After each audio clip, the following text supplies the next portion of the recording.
The text message glowed on my phone screen like a neon sign advertising bullshit. In Rome with Jessica.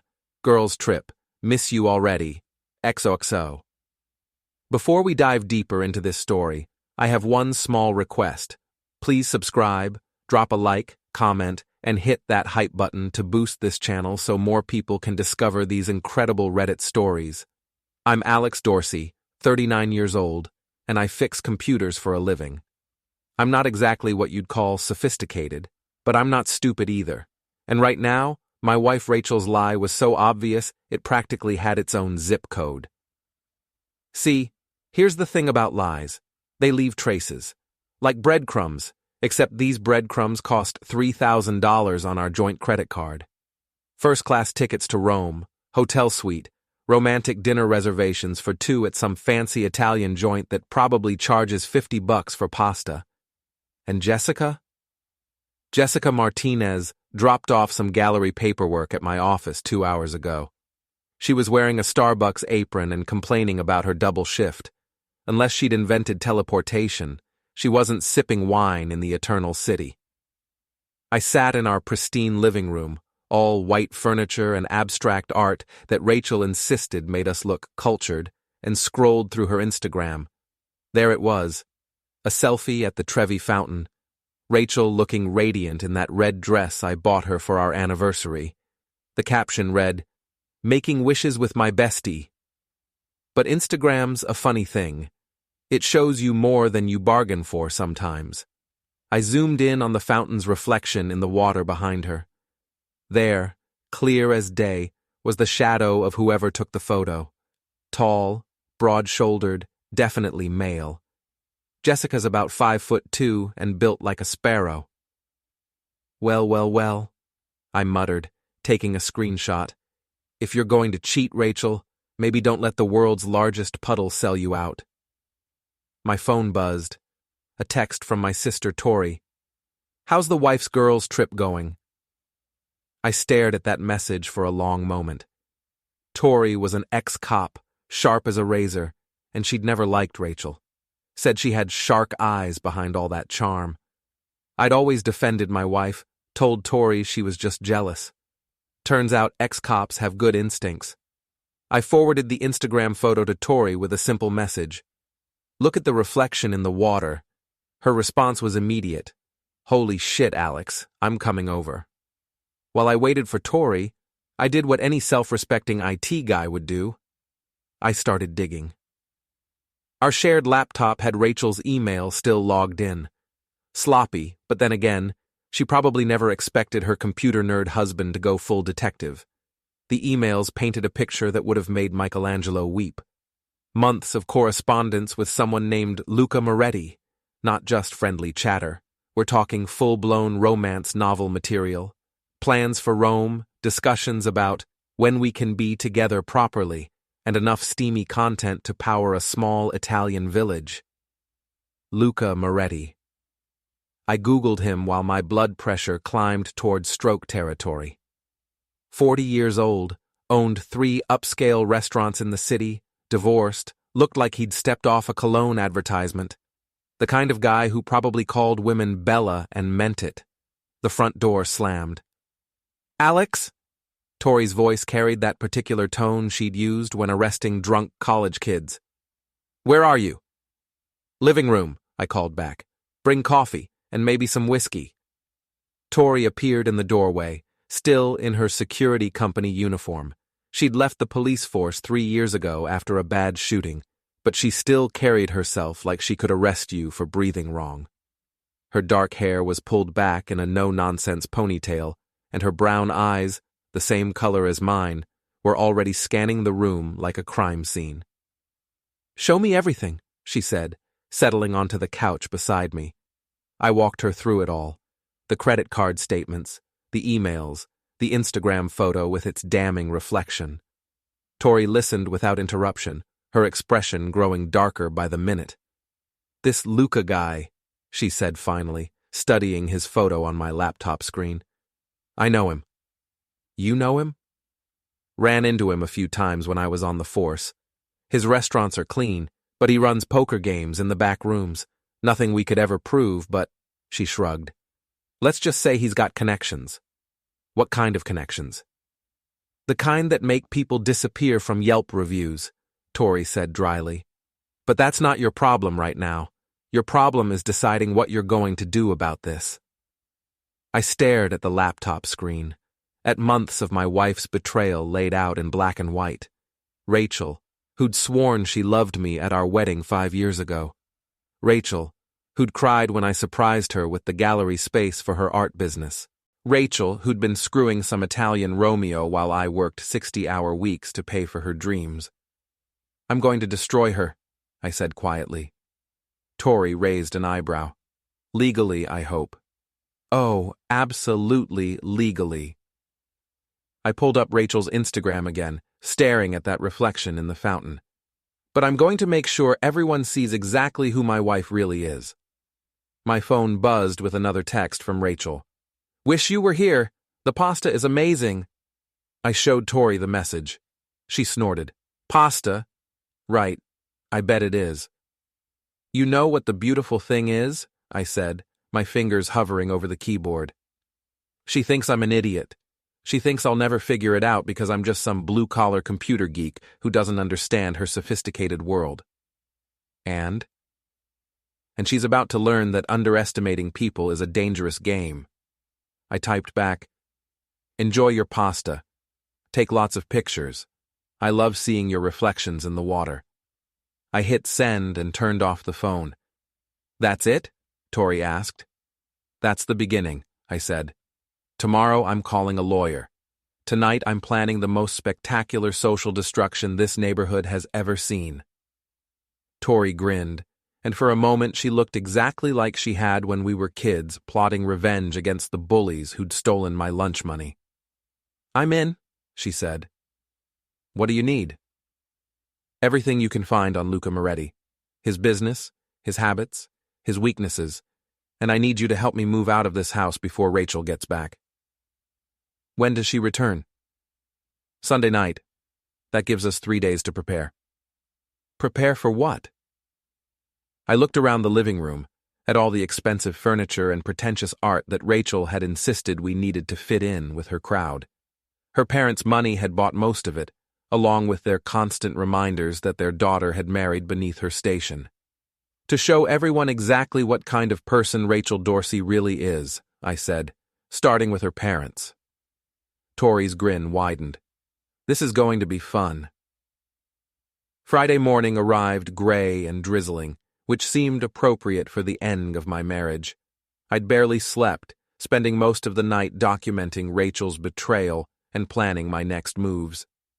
By 6 a.m., I had a folder full of screenshots, printed emails, and credit card statements that read like a romance novel's expense account. My first stop was Goldman & Associates, the law firm Tori had recommended. David Goldman was a short, balding man with the kind of predatory smile that probably made opposing counsel wet themselves. Adultery cases are tricky in this state, Goldman explained, spreading my evidence across his mahogany desk. But this is comprehensive. Your wife was remarkably careless. She thought I was too stupid to figure it out, I said. Her mistake. Goldman tapped the Instagram photo. This reflection alone would convince any judge, combined with the financial records and email correspondence. He shrugged. She'll be lucky to get 30% in the settlement. I don't want her to get anything. Mr. Dorsey, I understand you're angry. You don't understand. I leaned forward. This isn't just about the money. This is about making sure everyone knows exactly who Rachel is. Goldman's smile grew sharper. I think we can arrange that. While Goldman started the paperwork, I drove to Rachel's gallery in the Arts District. The place was her pride and joy, a converted warehouse space where she showcased local artists and hosted wine and cheese events for people who used words like provocative and transcendent to describe paintings that looked like someone had sneezed on a canvas. The gallery was closed. Rachel only opened Thursday through Sunday, but I had keys. Inside, her assistant Marcus was hanging paintings for the upcoming exhibition. Hey, Alex, Marcus called out. He was a thin, nervous kid fresh out of art school who worshipped Rachel like she was the Mona Lisa. "Rachel's in Rome, right? Lucky her." "Yeah, lucky," I said. "Hey, Marcus, I need to ask you something. Has Rachel been different lately? Secretive?" Marcus's hands stilled on the painting frame. "Different how?" "I don't know. New friends, maybe? Going out more?" "Well," Marcus glanced around like Rachel might materialize from behind a sculpture. "She has been taking a lot of meetings with that restaurant guy, Luca something." "Meetings?" "Yeah, he's been coming by the gallery a lot. Said he was interested in commissioning some pieces for his restaurants." Marcus shrugged. "But they always went to lunch after, and she'd be gone for like 3 hours. 3-hour lunches." "Right. Did you ever see them together? I mean, did they seem close?" Marcus's face went red. "I don't want to cause trouble, Alex. Rachel's been really good to me." "You're not causing trouble," I said gently. "I'm just trying to understand some things." "They seemed familiar," Marcus admitted. "Like more than business familiar. And last week I saw him kiss her cheek when he left. But it was, you know, not a business kiss." I thanked Marcus and left the gallery, my phone already buzzing with texts from Rachel. More lies about Rome, more descriptions of sights she was supposedly seeing with Jessica. Each message made my jaw clench tighter. My next stop was the gym where I'd been boxing since high school. It was a no-frills place in an industrial part of town, the kind of gym where serious fighters trained and posers got their asses kicked. The owner, Eddie Torino, had been my coach for 15 years. "You look like someone shot your dog," Eddie said when I walked into his office. He was a compact Italian-American in his 60s, with hands like catcher's mitts and a Brooklyn accent thick as concrete. "Someone shot my marriage," I said, and told him everything. Eddie listened without interruption, occasionally shaking his head. When I finished, he leaned back in his chair and cracked his knuckles. "This Luca guy," Eddie said. "I know him. Comes in here sometimes. Thinks he's Rocky Balboa because he's got Italian blood." Eddie spat into a paper cup. "Fights like a ballet dancer, all show, no substance." "He comes here?" "Tuesday and Thursday mornings usually. Brings his pretty boy trainer, works the heavy bag for 20 minutes, then leaves. Probably goes home and tells people he's a boxer." An idea began forming in my mind. "Eddie, you think I could take him?" "In a fight? Kid, you could take him with one hand tied behind your back. But you can't just beat up your wife's boyfriend. That's assault." "I'm not talking about beating him up," I said. "I'm talking about embarrassing him, publicly." Eddie's eyes gleamed. "Now you're talking my language. What did you have in mind?" By the time I left the gym, Eddie and I had worked out the details of what he called Operation Humiliation. It would require perfect timing and a little bit of luck, but if it worked, Luca Moretti would think twice before showing his face in public again. I spent the rest of Friday gathering intelligence. Tori had used her security company contacts to get me Luca's home address, his business locations, and his daily routine. The man was a creature of habit. Gym Tuesday and Thursday mornings, lunch at his flagship restaurant every day at noon, dinner at various social events around the city. But it was his weekend routine that interested me most. "He's got a standing reservation at Chez Laurent every Saturday night," Tori reported, reading from her notes. "Table for 2, prime-time slot. Very public, very visible." "Perfect," I said. We were sitting in my new apartment, a modest one-bedroom place I'd rented that morning. It wasn't much, but it was mine, and it didn't smell like Rachel's expensive perfume.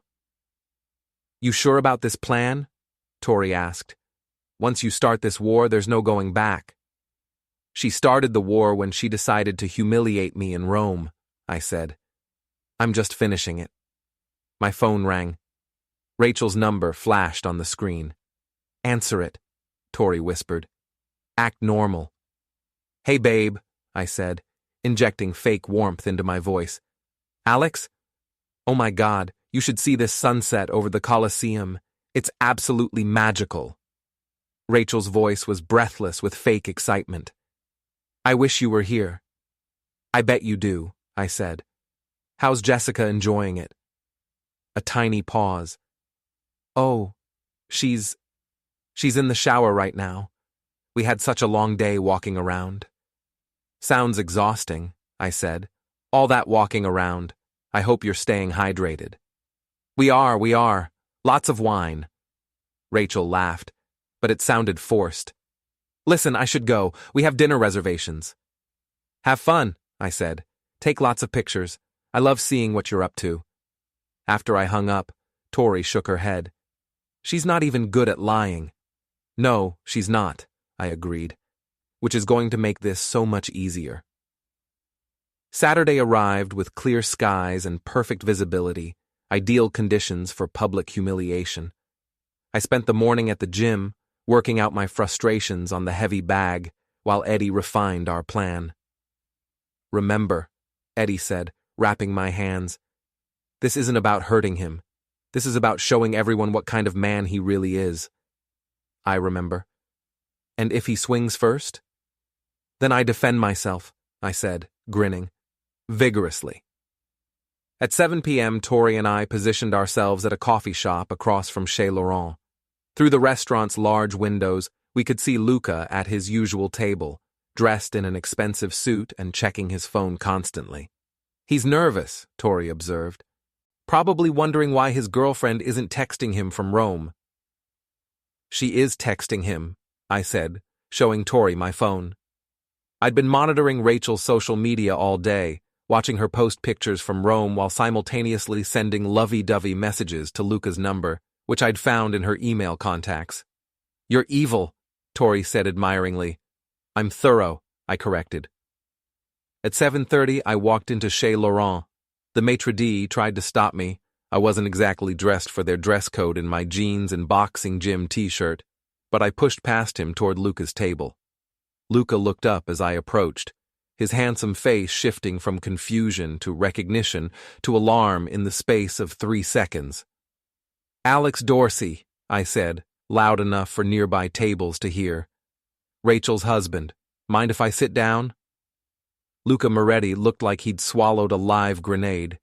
His olive skin went pale, and his perfectly manicured hands trembled slightly as he set down his wineglass.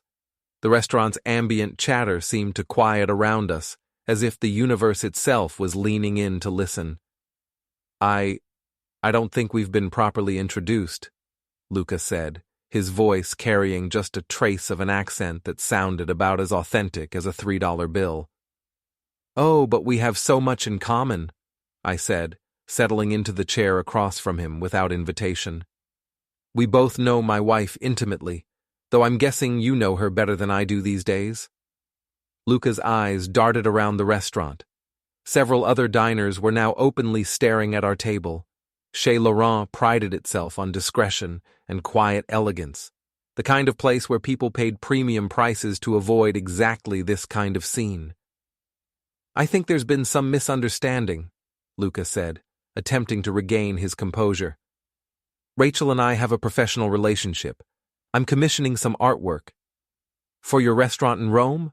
I interrupted, pulling out my phone. Because that's where she is right now, isn't it? Taking pictures by the Trevi Fountain? I showed him the Instagram photo, zoomed in on the reflection in the water. Luca's face went from pale to green. That's a nice shadow you cast, I continued conversationally. Very artistic. Rachel always did have an eye for composition. Listen, Alex. No, you listen, Luca. I leaned forward, my voice dropping to a whisper that somehow carried more menace than shouting. My wife thinks I'm stupid.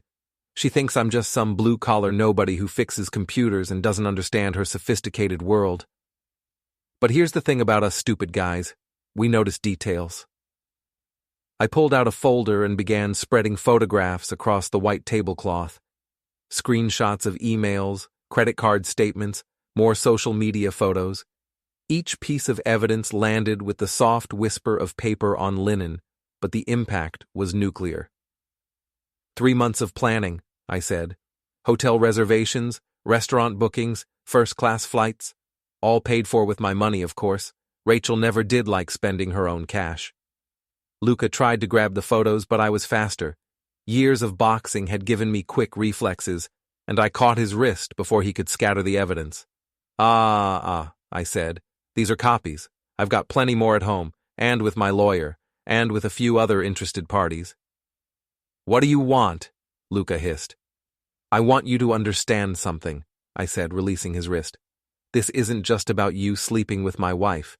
This is about respect.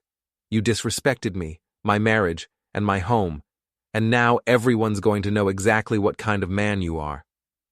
I stood up, gathering the photos. The entire restaurant was watching now, conversations forgotten in favor of the live drama unfolding at table 12. Enjoy your dinner, I said loudly. I hear the pasta here is almost as good as what they serve in Rome. As I walked toward the exit, I heard Luca calling after me, his voice cracking with desperation. Alex, wait! We can work this out! I turned back, smiling. Oh, we will work this out. Just not the way you're hoping. The maitre d' tried to intercept me at the door, probably to ban me from ever returning, but I was already pushing through onto the sidewalk where Tori waited with the car running. How'd it go? She asked as I climbed into the passenger seat. Phase 1 complete, I said. Now comes the fun part. Sunday morning, I woke up to 17 missed calls from Rachel. Her texts had evolved from confused to panicked to furious over the course of the night. Alex, Luca called me. What did you do? Why aren't you answering your phone? This is ridiculous. We need to talk. I'm coming home early. We're going to sort this out. The last message had arrived at 3 a.m. I love you. Please don't do anything crazy. Too late for that, I thought, and started implementing phase 2. Rachel's parents, Richard and Patricia Whitmore, lived in a gated community 20 minutes from downtown. They were old money, the kind of people who'd never worked a day in their lives but somehow felt qualified to judge everyone else's work ethic. They'd never liked me, made it clear I wasn't good enough for their precious daughter, and had spent 5 years treating me like hired help at family gatherings. Time to return the favor. I arrived at their house at 9 a.m. sharp, knowing they'd be finishing their Sunday brunch. The security guard at the gate knew me and waved me through without question. Patricia answered the door in her silk robe and pearls, because apparently even Sunday morning required jewelry in her world. Alex, she said, her smile as warm as a January morning. What a surprise. Rachel's in Rome, you know. Actually, Mrs. Whitmore, that's what I wanted to talk to you about. Richard appeared behind his wife, newspaper in hand. He was a tall, thin man who'd somehow managed to look down his nose at people even when they were taller than him. Is everything all right? Richard asked. You look upset. May I come in? This is something we should discuss privately. They led me to their pristine living room, all antiques and Persian rugs that probably cost more than my annual salary. I settled onto their uncomfortable Victorian sofa and pulled out my folder. I need to show you something about Rachel's trip to Rome, I said. For the next 20 minutes, I walked them through the evidence. Every email, every photo, every receipt. I watched their faces change as the reality sank in. Their perfect daughter, their social butterfly who could do no wrong, was having an affair with a man they'd never even met. Patricia's hand flew to her throat. This can't be right. Rachel would never... She's been planning this for months, I said gently. Using our joint accounts, lying to her friends, using Jessica as cover. I'm sorry to be the one to tell you this, but I thought you should know before the divorce proceedings begin. Divorce? Richard's voice cracked. Surely you're not... She made her choice, I said. I'm just making sure everyone understands what that choice was. I left them sitting in stunned silence, Patricia clutching her pearls like a rosary. As I drove away, I could see Richard through the window, already reaching for his phone. By noon, my phone was ringing. Rachel's number. Alex! Her voice was shrill with panic. My parents called me. They're hysterical. What did you tell them? The truth, I said calmly. Something you might want to try sometime. This is insane. You're destroying everything over a misunderstanding. A misunderstanding? I laughed. Rachel, I have emails. I have photos. I have credit card receipts. The only thing I'm missing is a notarized confession, and honestly, I probably don't need it. It's not what you think. It's exactly what I think. You're in Rome with Luca Moretti. You've been planning this trip for months.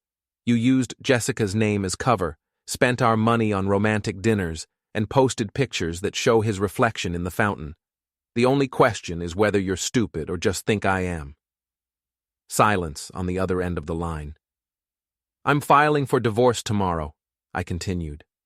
I'm moving out of the house, and I'm making sure everyone in your precious social circle knows exactly why. Alex, please. You know what the funny thing is, Rachel? I would have given you anything. I worked 60-hour weeks to pay for your gallery. I supported your dreams, put up with your parents' condescension, pretended to enjoy those pretentious art shows where people talked about finding themselves in finger paintings. My voice was getting louder, but I didn't care. All I ever asked for was honesty, loyalty, basic respect, and you couldn't even give me that. I made a mistake. No, you made a choice. Multiple choices, for months, and now you get to live with the consequences. I hung up and immediately blocked her number. Tori was waiting at my apartment with Chinese takeout and beer. How'd it go with the parents? Patricia looked like she was going to faint. Richard looked like he was going to have a stroke. Mission accomplished. And Rachel? Panicking. She's probably booking the first flight home as we speak. Good, Tori said, handing me a beer, because Phase 3 is going to require perfect timing. Phase 3 was the nuclear option.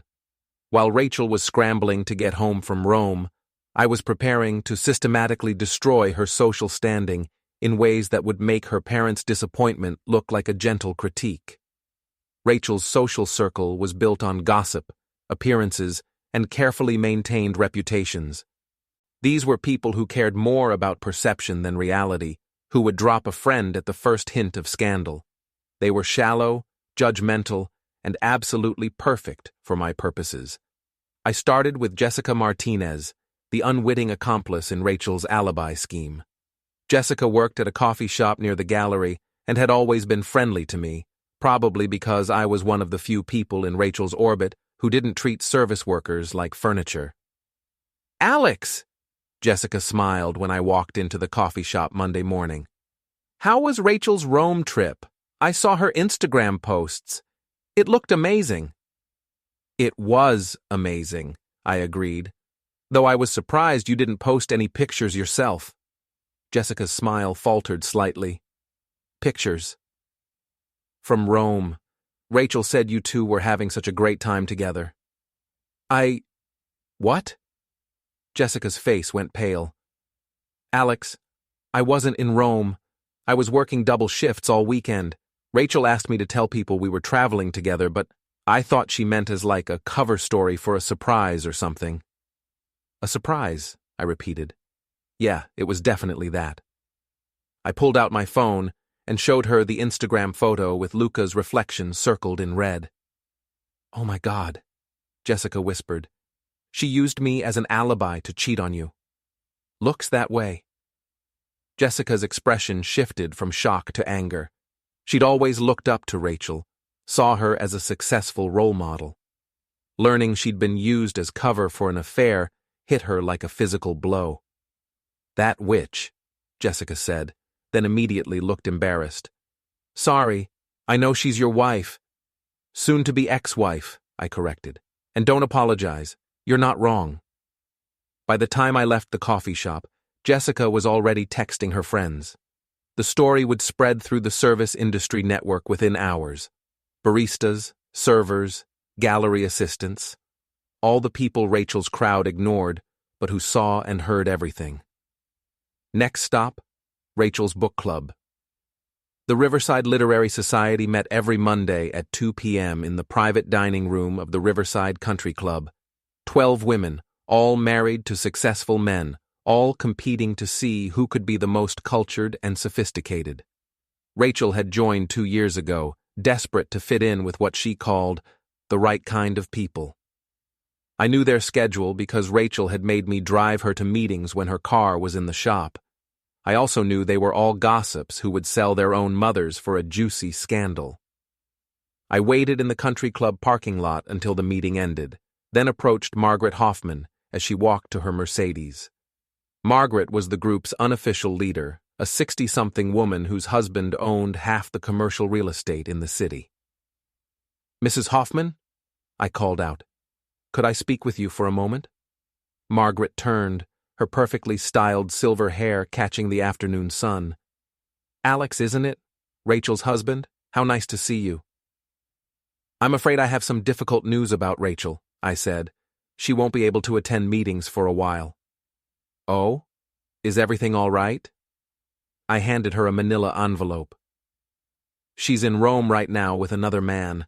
I thought the book club should know, since she'll probably be missing meetings during the divorce proceedings." Margaret's eyes widened as she opened the envelope and saw the photos. "Oh my." "I know it's awkward," I said, "but I didn't want you ladies to worry when she stopped showing up." By 5 p.m., my phone was buzzing with blocked numbers, Rachel's friends calling to get the real story. I didn't answer, letting them stew in speculation and half-truths. By evening, the gossip network had done its work. Rachel's carefully constructed social image was crumbling faster than a house of cards in a hurricane. But I was just getting started.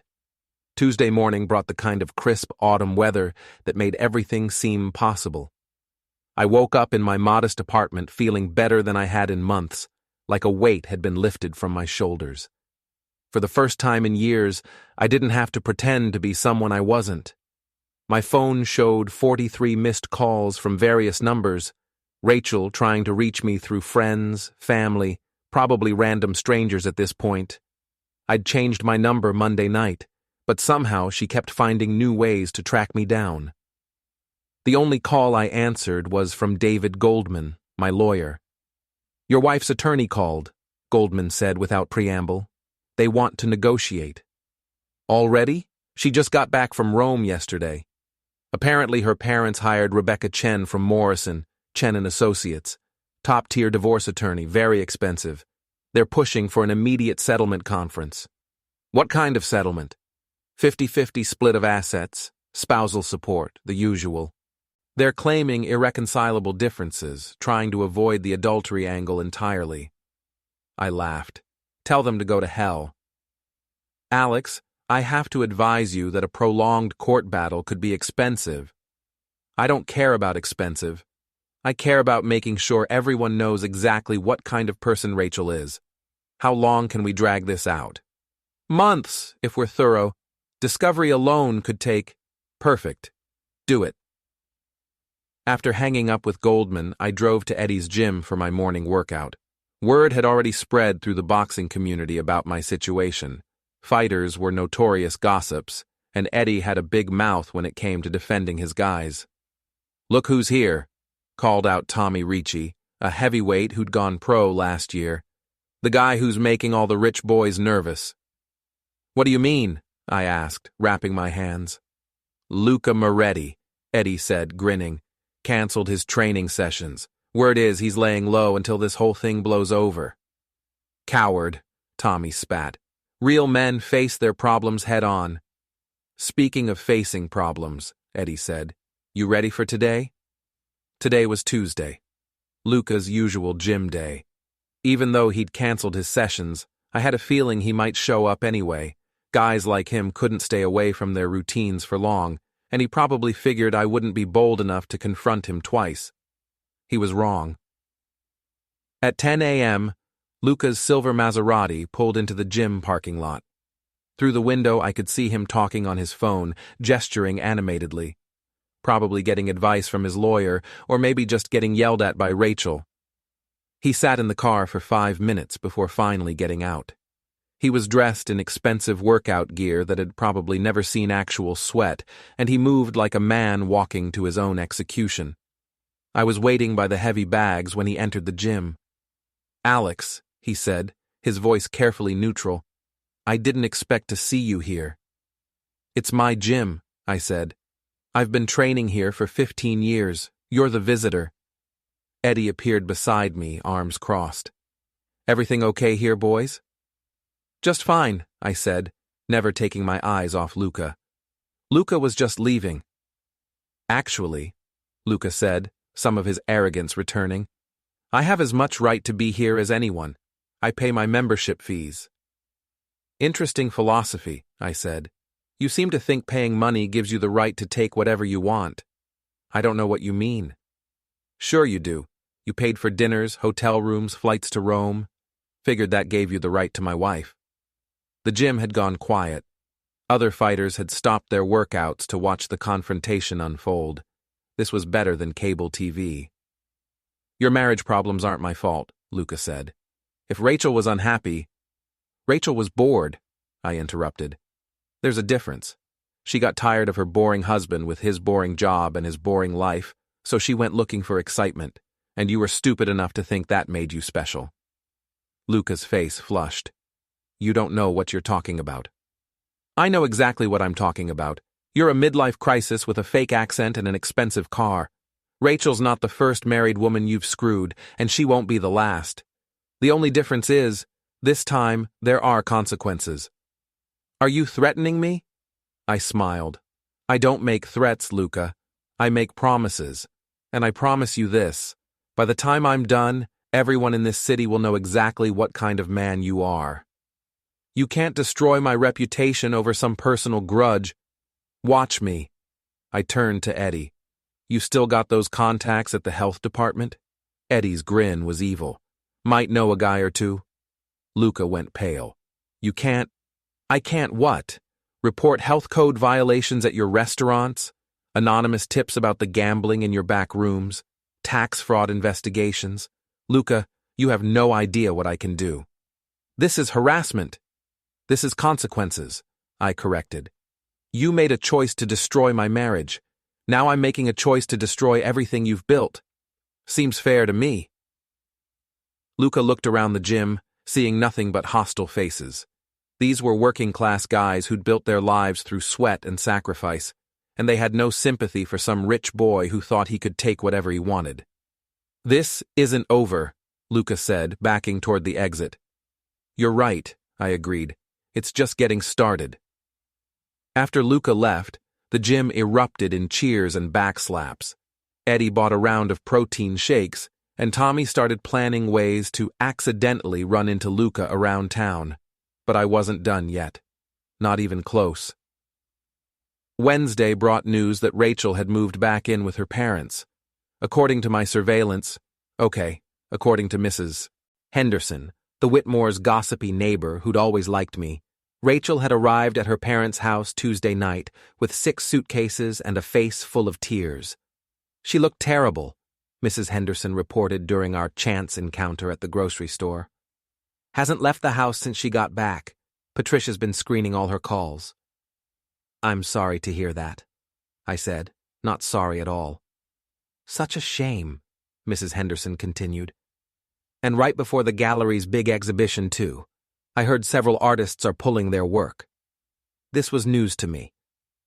"Really?" "Oh, yes. Word gets around in the art community. Nobody wants to be associated with scandal, you know." I thanked Mrs. Henderson and drove straight to Rachel's gallery. Marcus was there, looking frazzled as he dealt with a steady stream of phone calls and canceled contracts. "Alex!" Marcus looked genuinely relieved to see me. "Thank God. Maybe you can talk some sense into people." "What's going on?" 3 artists pulled their work yesterday, 2 more this morning. The wine sponsor canceled, the caterer wants to renegotiate their contract, and half the RSVPs have been withdrawn. Marcus ran his hands through his hair. "I don't understand what's happening. Rachel's in Rome, isn't she? Why is everyone acting like she committed murder?" Poor kid, he really had no idea. "Marcus," I said gently, "Rachel wasn't in Rome with Jessica. She was there with another man. We're getting divorced." Marcus stared at me like I'd just told him the sky was green. That's That's impossible. Rachel loves you. She talks about you all the time. Apparently, she talks about other people too. I spent 20 minutes explaining the situation to Marcus, watching his worldview crumble in real time. By the end, he was sitting on the floor, staring at the gallery walls like they might collapse at any moment. "What am I going to do?" he whispered. "The exhibition is in 2 weeks. If more artists pull out..." "The gallery will survive," I said. "Rachel's reputation might not, but the business will be fine. You're talented, Marcus. You could probably run this place better than she does. But I can't afford to buy her out. When you two divorce..." "Who says I'm selling my half to her?" Marcus looked up sharply. "What do you mean?" "I mean I own 50% of this gallery, community property laws, and I'm thinking it might be time for new management." For the first time since I'd arrived, Marcus smiled.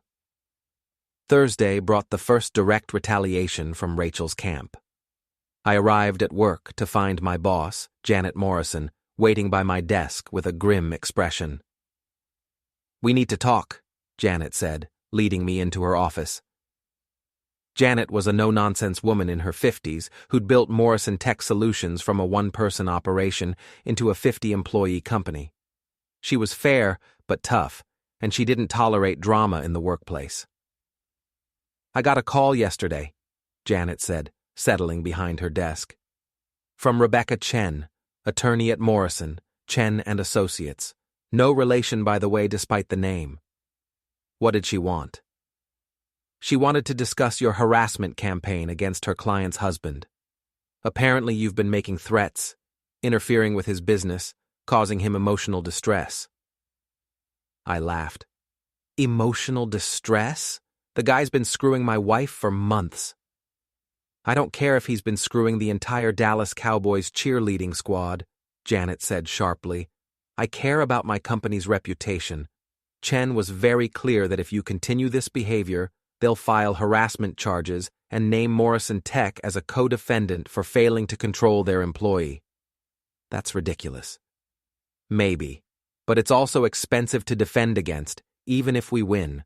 So I'm going to ask you once, and I want a straight answer. Are you harassing this Luca Moretti?" I considered my options. I could lie, but Janet would see through it. I could tell the truth and risk my job, or I could find a middle path. "I'm not harassing him," I said carefully. "I'm exercising my right to free speech and lawful assembly. If he feels harassed by the truth about his actions, that's his problem." Janet studied me for a long moment. "Alex, you're a good employee. You've been here 8 years, you do excellent work, and you've never caused problems before. But I can't have this kind of legal exposure hanging over the company." My stomach dropped. "Are you firing me?" "I'm giving you a choice.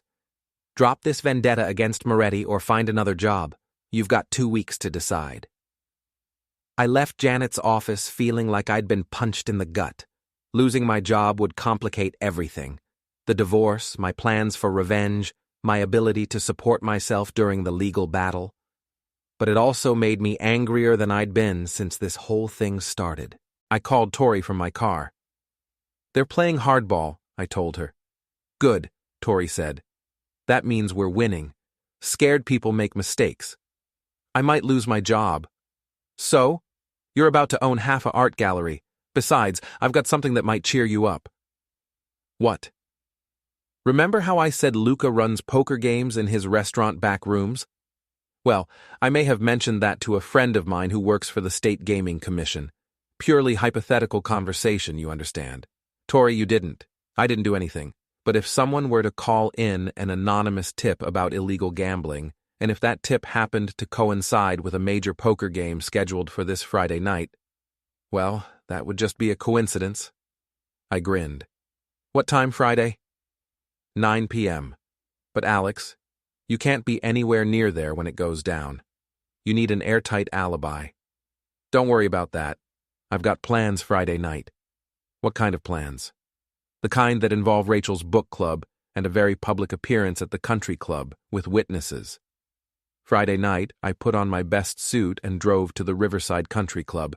The monthly charity auction was in full swing, with Rachel's former social circle bidding on overpriced artwork and patting themselves on the back for their generosity. Margaret Hoffman spotted me immediately. "Alex, what a surprise to see you here. I thought I should support the arts," I said, "even if my personal situation has changed." Word of my presence spread through the crowd like wildfire. People kept approaching me with fake sympathy and real curiosity, fishing for details about the divorce. I played the role of the wounded husband perfectly, dignified, sad, but not bitter.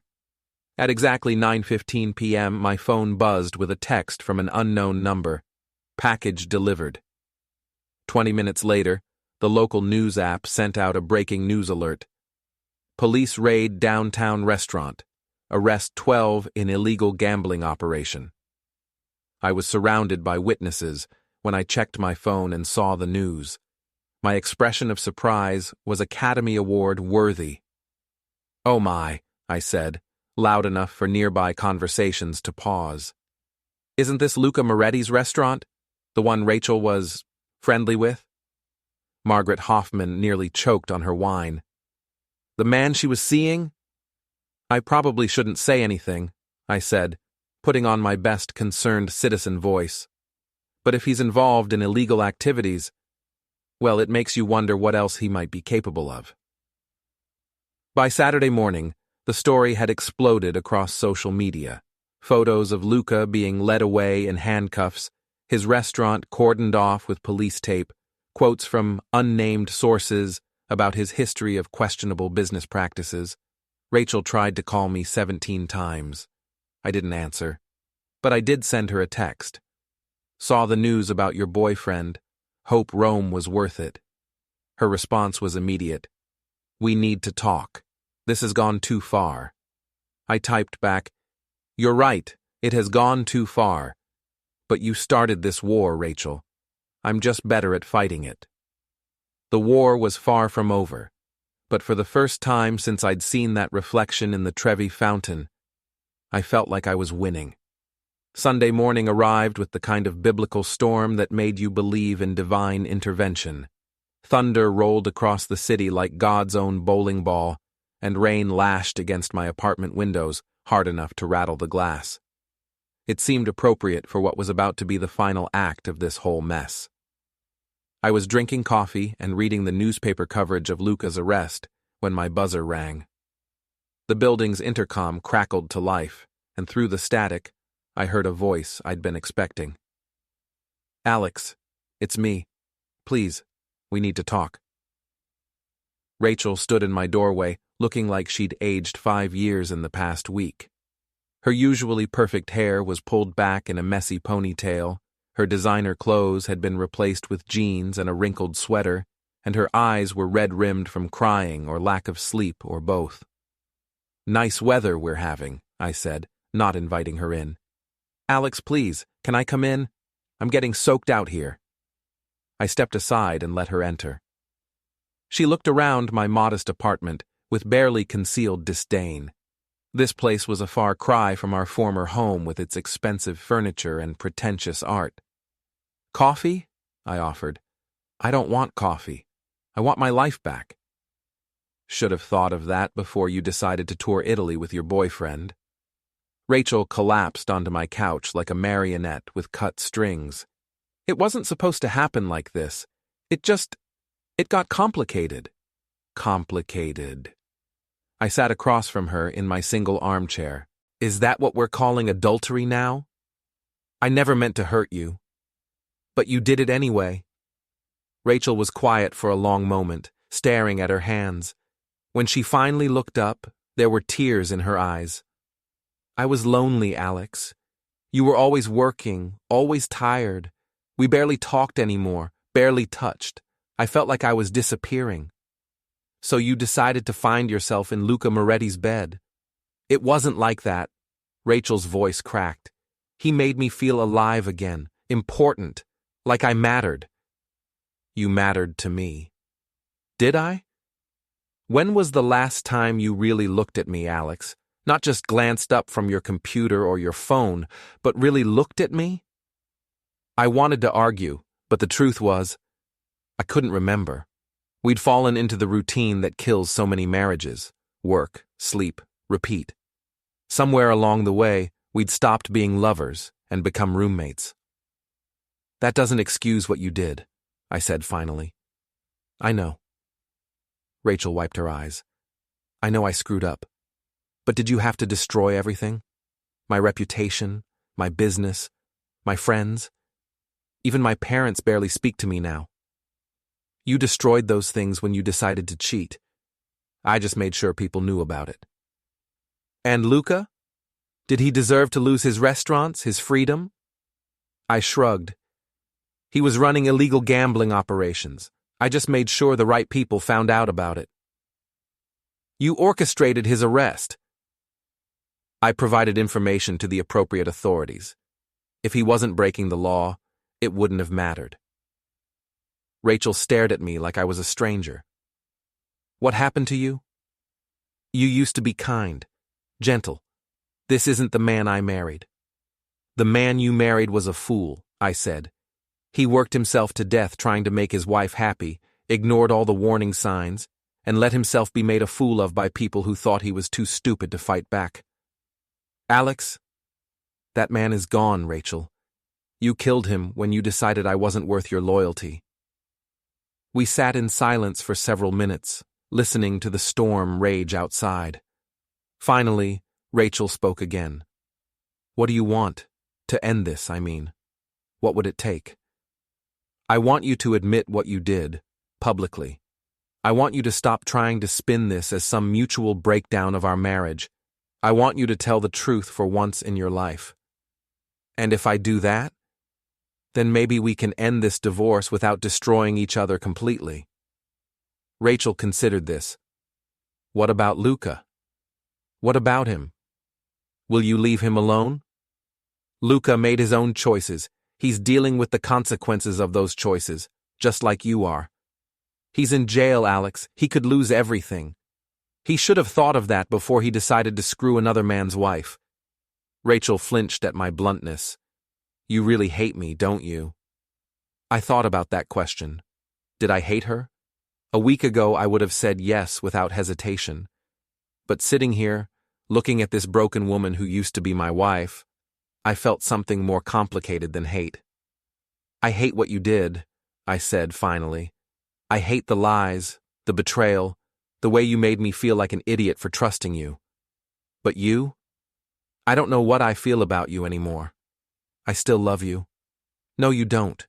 You love the security I provided, the comfortable life, the joint bank accounts, the safety net of a marriage that let you take risks with your gallery because you knew I'd be there to catch you if you fell.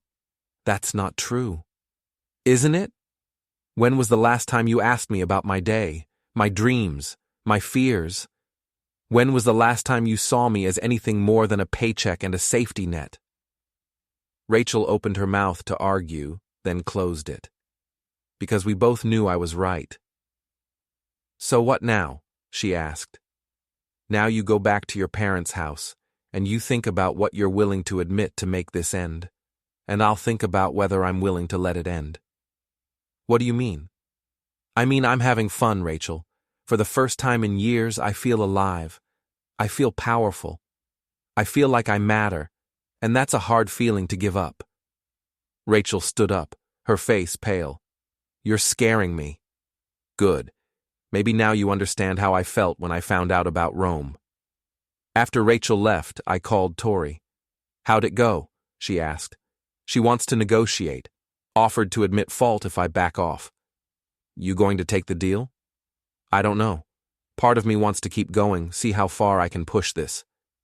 And the other part? The other part is tired. This whole thing has consumed my life for 2 weeks. Maybe it's time to end it. Your call, brother. But if you do decide to end it, you should do it with style. What do you mean? I mean, if you're going to accept Rachel's surrender, you should do it in front of an audience. Make sure everyone knows you won. Monday morning brought unexpected news. Janet Morrison called me into her office with a smile on her face. the first time she'd looked happy to see me since this whole mess started. "Sit down, Alex. We need to talk." "If this is about the ultimatum, it's not." "Well, not exactly." Janet leaned back in her chair. "I got another call from Rebecca Chen this morning. Seems her client's situation has changed dramatically." "How so?" "Luca Moretti's been charged with operating an illegal gambling enterprise, money laundering, and tax evasion. His restaurants are closed pending investigation, his assets are frozen, and he's looking at serious prison time." "That's unfortunate for him." Chen withdrew her threat to sue us. Apparently her client has bigger problems than workplace harassment claims. I tried to look surprised. "So the ultimatum is off?" "The ultimatum is off. You can keep your job, assuming you want it." "I want it." "Good, because I've got a proposal for you." Janet pulled out a folder. "Morrison Tech has been thinking about expanding into the arts and entertainment sector, digital galleries, online auction platforms, virtual reality art experiences. We need someone who understands both the technology and the business side." "You want me to head up a new division?" "I want you to consider it. It would mean a promotion, a raise, and a chance to build something from the ground up. Interested?" I thought about Rachel's gallery, about Marcus struggling to keep it afloat, about the artists who'd pulled their work because of the scandal. "Very interested," I said. Tuesday afternoon, I met with David Goldman to discuss Rachel's offer to settle. "She's agreed to admit adultery in the divorce filing," Goldman explained. "In exchange, she wants to keep the house and half the liquid assets. You'd get your retirement accounts, your portion of the gallery, and no alimony obligations." "What about the gallery?" "That's where it gets interesting. She wants to sell her half to you at fair market value, but she can't afford to buy you out. So either you buy her out, or you sell to a third party and split the proceeds." "I'll buy her out." "Alex, the gallery is worth nearly $200,000. Your half of the purchase would be—" "I know what it would cost. I can handle it." Goldman raised an eyebrow. "New job prospects?" "Something like that." "There's one more thing. She wants to make a public statement, apologizing for her actions and taking full responsibility for the breakdown of the marriage. She's planning to post it on social media and send it to the local newspapers." "When?" "Tomorrow night. There's a charity gala at the country club, the annual Arts Foundation fundraiser. She wants to make the statement there, in front of everyone who matters in her social circle." I smiled. "Perfect." Wednesday evening, I put on my best suit and drove to the Riverside Country Club for the second time in a week. The Arts Foundation Gala was the social event of the season, attended by everyone who was anyone in the local cultural scene. I arrived fashionably late, making an entrance that had heads turning and conversations stopping.